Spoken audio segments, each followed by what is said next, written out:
नमस्कार, आदाब, सत श्री अकाल दोस्तों। आपके अपने यूट्यूब चैनल परदेसी फ़्लाइट पर बहुत बहुत स्वागत है। सबसे पहले दोस्तों, सऊदी अरब ने 20 देशों की फ़्लाइट को सस्पेंड कर दिया, यानी 20 देशों की फ़्लाइट पर पाबंदी लगा दी। वहाँ के नागरिकों के आने पर अपने यहाँ रोक लगा दी। उसके बाद उस पाबंदी को आगे बढ़ाते हुए उन्होंने कुछ पाबंदियाँ और बढ़ाई। जैसे उन्होंने होटल बंद कर दिया, जिम बंद कर दिया, रेस्टोरेंट बंद कर दिया, शादी समारोह पर रोक लगा दी। तो ये सारी चीज़ें उन्होंने की। उसके बाद से दोस्तों इस बात की काफ़ी संभावनाएं बढ़ गई। क्या सऊदी अरब ने जो ये 10 दिनों के लिए पाबंदियां लगाई हैं, होटल पर हो या रेस्टोरेंट पर हो या 20 देशों के नागरिकों पर हो या जिम पर हो या इंडोर गेम पर हो या मनोरंजन के जो भी साधन हो, चाहे सिनेमा हॉल हो, उन सब पर जो पाबंदियां लगाई हैं 10 दिनों के लिए, क्या वो 10 दिन बाद ख़त्म होंगी या नहीं ख़त्म होंगी? ये सवाल काफ़ी महत्वपूर्ण है दोस्तों कि अगले 10 दिनों में, यानी जो 4 फरवरी से पाबंदी शुरू हुई है होटल को लेकर, रेस्टोरेंट को लेकर या और जो भी पाबंदियाँ हो, यानी जो आंशिक लॉकडाउन लगा है 4 फरवरी से, वो आने वाले 10 दिन में ख़त्म होगा कि नहीं ख़त्म होगा? ये सवाल हर किसी के लिए महत्वपूर्ण है जो इस समय सऊदी अरब में हो या इस समय जो सऊदी अरब जाना चाहता हो, आने वाले दिनों में सऊदी अरब जाना चाहता हो, या जो इस समय दुबई में हो, क्वारंटीन पर हो, या इंडिया से अभी जाने के लिए प्लान कर रहा हो सऊदी अरब। उन सब के लिए ये सवाल काफ़ी महत्वपूर्ण है कि आने वाले 10 दिनों में, यानी 4 तारीख से जो पाबंदी लगाई है उस तारीख से लेकर आने वाले 10 दिनों में ये जो नई पाबंदियां हैं सऊदी अरब की, जो आंशिक तौर पर लॉकडाउन लगाया गया है, वो आने वाले 10 दिनों में ख़त्म होगा या आगे बढ़ेगा, ये हर कोई जानना चाहता है।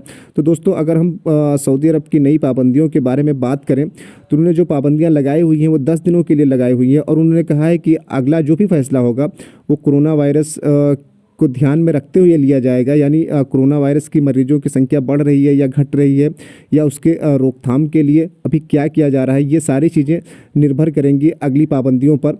तो दोस्तों, अगर हम पिछले 24 घंटों की बात करें तो सऊदी अरब में 386 नए केस निकले हैं कोरोना वायरस के, यानी कि कोरोना वायरस के केसों में बढ़ोतरी हो रही है। पिछले 2 महीनों के बाद ऐसा हो रहा है कि कोरोना वायरस के केसों में बढ़ोतरी हो रही है।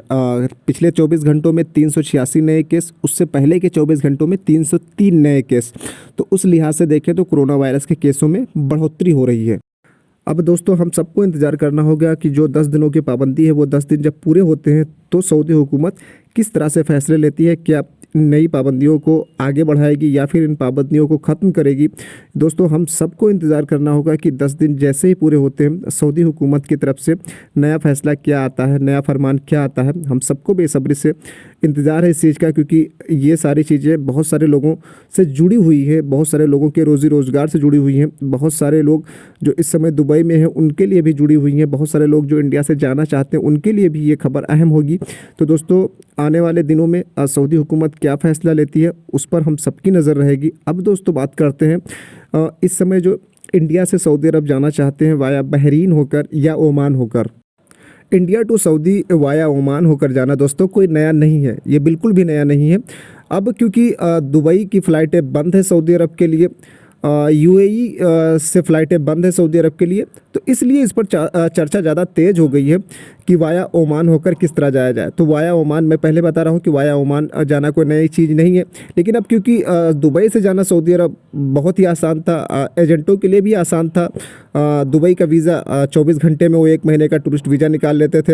होटल बहुत सारे हैं दुबई में, दुबई से फ़्लाइटें भी बहुत सारी हैं सऊदी अरब के लिए। तो ये अभी तक जो भी कर रहे थे वाया दुबई होकर सऊदी अरब जाना, तो ये आसान पड़ रहा था, ईजी पड़ रहा था। तो इसलिए ये रास्ता हर कोई इख्तियार कर रहा था सऊदी अरब जाने के लिए। यानी सऊदी अरब जाने के लिए अभी तक जो दुबई से जा रहे थे या जाने वाले हैं, आने वाले दिनों में जब फ़्लाइट खुलेगी, तो अब जो फ़्लाइटें क्योंकि दुबई की बंद है तो हर कोई अब ये जानना चाहता है कि वाया ओमान होकर किस तरह जाया जाए। तो वाया ओमान होकर आप जा सकते हो। ओमान की फ़्लाइट पर रोक नहीं है, आप 14 दिन ओमान क्वारंटीन रहेंगे, वहाँ के लिए कोई रोक नहीं लगाई गई है ओमान के ऊपर। तो ओमान के ज़रिए अगर आप जाना चाहें तो जा सकते हैं। लेकिन मैं फिर एक बार कह रहा हूँ दोस्तों, अब भी सऊदी अरब जाना वाया ओमान होकर या और किसी देश होकर ख़तरे से खाली नहीं है, क्योंकि सऊदी अरब में कोरोना वायरस के केस बढ़ रहे हैं। आने वाले दिनों में क्या फ़ैसला होगा ना आपको पता ना हमको पता है। तो अभी आपके लिए ज़्यादा बेहतर होगा कि आप ज़्यादा जल्दबाजी ना दिखाएं, अभी घर पर ही रहें तो ज़्यादा बेहतर है। क्योंकि खुदा ना खास्ता अभी तो दुबई की फ़्लाइटें बंद हैं और कई सारे देशों की फ़्लाइटें बंद हैं, तो कल खुदा ना खास्ता ओमान की फ़्लाइट भी बंद हो जाए कोरोना वायरस की वजह से, सऊदी अरब हवाला दे दे कि नहीं हमारे यहाँ कोरोना वायरस बढ़ रहे हैं, हम फ़्लाइट की पाबंदियों को और बढ़ा रहे हैं, तो फिर गड़बड़ हो जाए आपके लिए। इसलिए दोस्तों मैं आपको अभी रुकने के लिए कहूँगा, अभी घर पे ही रुकने के लिए कहूँगा, क्योंकि अभी जब तक सऊदी अरब के ये जो नई पाबंदियां हैं उसके 10 दिन नहीं पूरे हो जाते, कोई नया फैसला नहीं हो जाता, तब तक आप अपने घर रहिए, सुकून से रहिए, आराम से रहिए, कोई भी जल्दबाजी मत करिए, कोई भी हड़बड़ी मत करिए, क्योंकि जल्दबाजी में काम सारे ख़राब हो जाएंगे, आपका नुकसान ही नुकसान होगा, इसकी संभावनाएँ बहुत ज़्यादा हैं। अब दोस्तों बात करते हैं उन लोगों की जो इस समय दुबई में क्वारंटीन पर हैं, जिनका दुबई में क्वारंटीन पीरियड पूरा हो चुका है। उनके लिए बहुत सारी दिक्कतें हो रही हैं। कई सारे लोगों के छुट्टी पेपर भी ख़त्म हो चुके हैं या ख़त्म होने वाले हैं, क्योंकि बिल्कुल किसी का 7 तारीख को ख़त्म हो रहा था छुट्टी पेपर, किसी को 6 तारीख का ख़त्म हो रहा था, उससे पहले उनकी फ़्लाइटें थी। तो इस तरह से उनके लिए भी दिक्कतें हो रही है। इसके अलावा दोस्तों जिनका दुबई में 14 दिन का क्वारंटीन पीरियड पूरा हो चुका है, उनके लिए भी दिक्कतें हो रही हैं, क्योंकि अब उन्हें होटल में या रूम में रुकने पर एक्स्ट्रा पैसे देने पड़ रहे हैं। किसी होटल में उनको 40 दिरहम देने पड़ रहे हैं पर डे, किसी होटल में उनको 50 दिरहम देने पड़ रहे हैं। ऐसा लोग कह रहे हैं कि होटल वाले अब उनसे एक्स्ट्रा पैसे मांग रहे हैं। कोई होटल वाला 40 दिरहम या कोई होटल वाला 50 दिरहम, यानी लगभग 1000 के आसपास पर डे का उनका एक्स्ट्रा खर्चा अब शुरू हो चुका है दोस्तों। तो ये उनके लिए भारी दिक्कतें हैं, भारी मुसीबतें हैं, क्योंकि यहाँ से वो बहुत मुसीबतें उठा कर गए हैं। कई सारे लोग कह रहे थे कि वो ब्याज पर रुपये लेकर गए हैं, कई सारे लोग कह रहे थे वो रिश्तेदार से उधार लेकर आए हैं, कई सारे लोग कह रहे थे वो अपने दोस्त से उधार लेकर आए हैं। तो इस तरह से नई पाबंदियों के बाद दोस्तों उनके लिए बहुत ज़्यादा मुश्किलें हो गई हैं। इसलिए दोस्तों जिनका क्वारंटीन पीरियड पूरा हो चुका है 14 दिन का, वो पता करें कि दुबई में उनका कोई गांव वाला हो, कोई मोहल्ले वाला हो जो वहाँ काम करता हो, उसके यहाँ अगर वो एक्स्ट्रा रुक सकते हैं तो रुक जाएं, जिससे उनका जो एक्स्ट्रा खर्चा आ रहा है वो बच जाए। अब दोस्तों जो सऊदी हुकूमत ने 20 देशों की फ़्लाइट के ऊपर पाबंदी लगाई हुई है, टेम्परेरी जो पाबंदी लगाई हुई है, वो पाबंदी हटेगी या आगे बढ़ेगी, इसका फैसला 1 हफ्ते में हो जाएगा दोस्तों, क्योंकि उन्होंने कुछ समय के लिए पाबंदी बोली है। तो 1 हफ्ते के लिए हमें इंतज़ार करना होगा कि 1 हफ्ते के बाद ये पाबंदी हटेगी या आगे बढ़ेगी। तो 1 हफ्ते तक आप वेट करिए, जो भी हुकूमत का फ़ैसला होगा सऊदी हुकूमत का, वो आप तक ज़रूर पहुंचाया जाएगा।